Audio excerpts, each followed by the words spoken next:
பேரி ஆஸ்பான் ஒரு பெரிய தயாரிப்பாளர், Lord of the Rings, Matrix போன்ற படங்களை தயாரித்தவர். இப்போ கூட கிரேட் கேட்ஸ்பின்னு ஒரு படத்தை தயாரித்து கொண்டிருக்கிறார். பல படங்களை தயாரித்தவர். பிரான்சிஸ் ஃபோர்ட் கப்போலா போன்ற பெரிய இயக்குநர்களுடன் எல்லாம் உதவி இயக்குநராகவும் தயாரிப்பாளராகவும் பணிபுரிந்தவர். பீட்டர் ஜாக்சன் என்ற ஒரு இயக்குநரை கண்டெடுத்தவர். உலக தரத்தில் ஒரு திறமையாளர். அவர் என்னை உலக தரத்தில் உள்ள ஒரு திறமையாளன் என்று அடையாளம் கண்டு கொண்டதாக சொல்லுகிறார். அதை நானும் நம்ப வேண்டியதாக இருக்கிறது. என்னை பொறுத்தவரை தமிழ் ரசனை உலக அளவிற்கு சென்றிருக்கிறது என்பதுதான் அர்த்தம். இதன் அர்த்தம் என்னுடைய தனி மனித வெற்றியாக நீங்கள் எல்லாம் தயவு செய்து எடுத்துக்கொள்ள வேண்டாம். காரணம், என்னை நட்சத்திரமாக்கியது உங்கள் ரசனை தான். எனக்கு இவ்வளோ சம்பளம் கொடுத்து இத்தனை பெரிய ஒரு தமிழ் சினிமா நட்சத்திரமாக வைத்திருப்பது இந்த தமிழ் படத்தை பார்த்து தான் அவருக்கு என்பால் பாசமும் அன்பும் ஏற்பட்டிருக்கிறது. ஆக இது உங்கள் ரசனைக்கு கிடைத்த பரிசாகவும் எனக்கு கிடைத்த ஒரு வாய்ப்பாகவும் நான் நினைத்துக் கொண்டிருக்கிறேன்.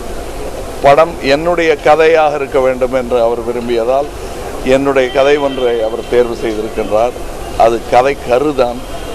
அதை வைத்துக்கொண்டு என்னையே எழுத வேண்டும். ஒரு ஹாலிவுட் எழுத்தாளருடன் தேவைப்பட்டால் கலந்தாலோசிக்க வேண்டும் என்று சொல்லியிருக்கிறார்.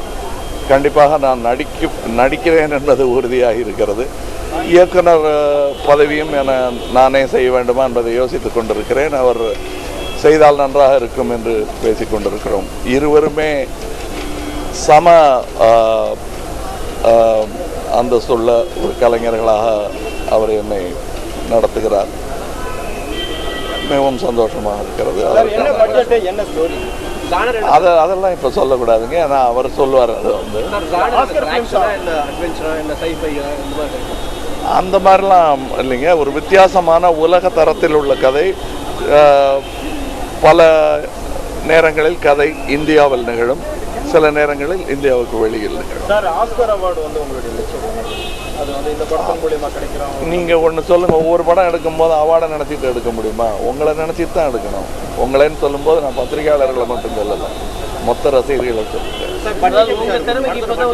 பட்ஜெட்டு அவங்களுடைய சாதாரண பட்ஜெட்டுங்கிறது வந்து 15 to 20 மில்லியன் அந்த லெவலில் தான் இருக்கும். பெரிய 200 மில்லியன் படங்களுக்கெல்லாம் நாங்கள் ஆசைப்படலை. கதை அழுத்தமாக இருக்க வேண்டும், நடிப்பு நன்றாக இருக்க வேண்டும் என்று நாங்கள் விஸ்வரூபம் தான் எனக்கு இந்த வாய்ப்பு வருவதற்கு காரணமாக இருந்த படம். அதுதான் விஸ்வரூபத்துடைய பலம். அதுவும் செய்ய நான் முயற்சி எடுப்பேன். அது ஆனால் அவங்க இப்போ நினச்சிருக்கிறது ஹாலிவுட் படங்கள். நான் பாலச்சந்தர் சார் என்னை தேர்ந்தெடுத்த போது என் திறமைக்கான அங்கீகாரம் தான் அது படிப்படியாக முன்னேறிட்டு இருக்கு. அவங்களுடைய பயிற்சி, அவங்க கொடுத்த பயிற்சியினாலும் ஊக்கத்தினாலும். இப்போ தான் ஆரம்பிச்சிருக்கோம் பேசுறதே.